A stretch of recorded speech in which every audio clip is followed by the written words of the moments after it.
عمي. مش عايزه تشتري حتتين هدوم يا بامبا؟ لك يا ابو سيد؟ لا يا بامبا. امال للولاد؟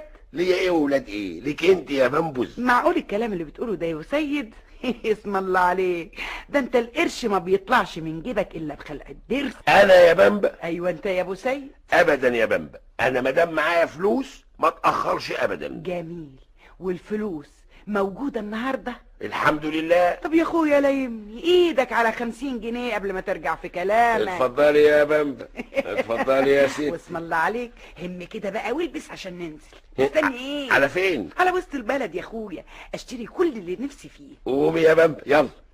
ونزلنا يا حبيبتي على وسط البلد، ودخلت لك على محل من بتوع الأقمشة، الأقمشة اللي تشرح القلب. وقعدت يا حبيبتي انقي، واللي يعجبني اركنه على جنب. نقيت لك اسم الله عليكي 3 حتت قماش، اللي 3 امتار واللي 4، لكن عايزه الحق